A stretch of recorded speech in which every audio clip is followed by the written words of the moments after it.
हम अक्सर हेडलाइन देखते हैं कि बॉर्डर पर फायरिंग हुई या दो देशों के बीच टेंशन्स बढ़ गई, लेकिन इस वक्त पाकिस्तान ऑक्यूपाइड कश्मीर यानी पीओके से जो तस्वीरें और खबरें सामने आ रही हैं वो किसी बॉर्डर डिस्प्यूट की वजह से नहीं है, वो है वहां के आम लोगों की बुनियादी हक की लड़ाई।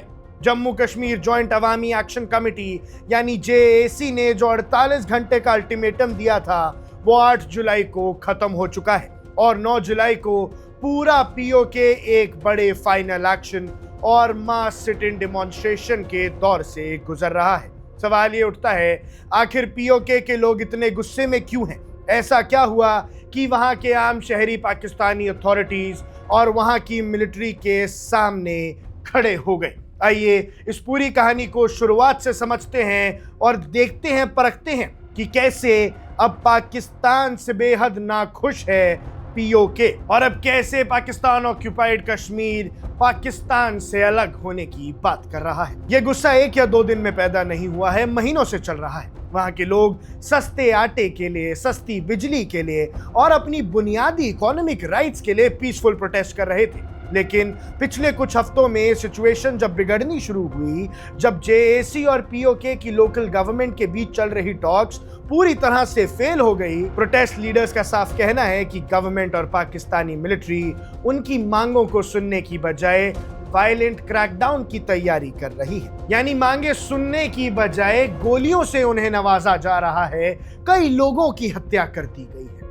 वो उन्हें दबाना चाहते हैं, उनकी आवाज को खामोश करना चाहते हैं और जब बातचीत का रास्ता बंद हो जाता है तो रास्ता सड़कों पर निकलता है। जेएसी ने सरकार को 2 टूक लफ्जों में अल्टीमेटम दिया था। वो डेडलाइन 8 जुलाई को एक्सपायर हो गई और जैसा उन्होंने वार्न किया था, 9 जुलाई से पूरे रीजन में चक्का जाम और बड़े सिट इन प्रोटेस्ट शुरू हो चुके हैं। सिचुएशन इतनी टेंस है कि रावलकोट जैसे सेंसिटिव एरियाज को पूरी तरह से छावनी में बदल दिया गया है। पाकिस्तान ने वहां अपनी रेगुलर ट्रूप्स के साथ साथ पैरामिलिट्री रेंजर्स को डिप्लॉय कर दिया है। सड़कों पर बैरिकेड्स हैं, सिक्योरिटी फोर्सेस हेवी गियर में हैं और पूरे इलाके में अजीब सा सन्नाटा है जो किसी बड़े तूफान से पहले आता है। अब बात करते हैं कि आखिर इन लोगों की कोर डिमांड्स क्या है, ये लोग आखिर मांग क्या रहे।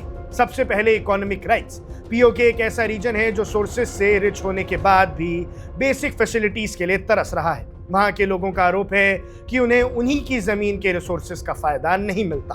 दूसरा और सबसे सीरियस आरोप है एलिज फ्लड एंड मेडिसिन ब्लॉकेड का। प्रोटेस्ट लीडर्स का कहना है कि उनकी आवाज को कुचलने के लिए सरकार ने वहां फूड सप्लाई और मेडिसिन की शॉर्टिंग कर दी है। एक तरफ ब्लॉकेड लगा दिया है ताकि लोग परेशान होकर प्रोटेस्ट छोड़ दें। तीसरा है कम्युनिकेशन लॉकडाउन। जैसे ही प्रोटेस्ट तेज हुआ, अथॉरिटीज ने इंटरनेट सर्विसेज को सस्पेंड कर दिया। जब इंटरनेट बंद होता है तो दुनिया को पता नहीं चलता कि अंदर क्या चल रहा है, इंफॉर्मेशन का फ्लो रुक जाता है और यही वजह है कि इंटरनेट की रेस्टोरेशन उनकी एक बड़ी मांग बन गई है। और चौथा, उनके लीडर्स की रिहाई।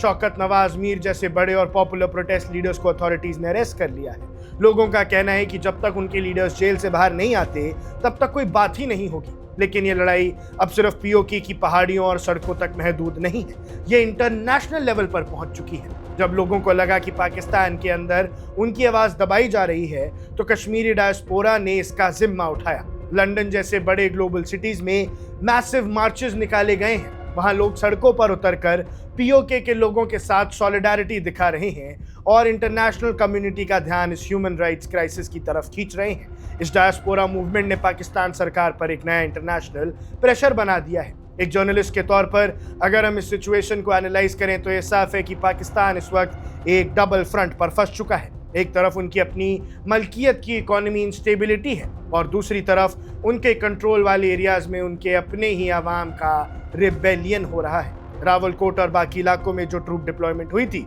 वो दिखाती है कि स्टेट इस वक्त कितनी डरी हुई है।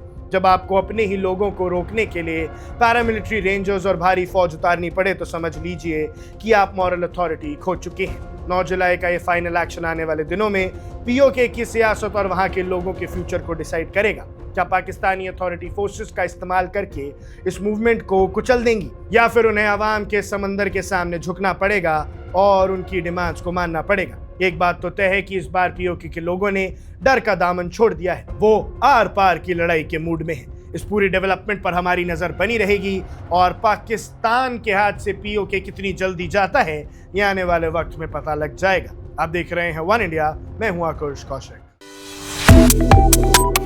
Subscribe to One India and never miss an update.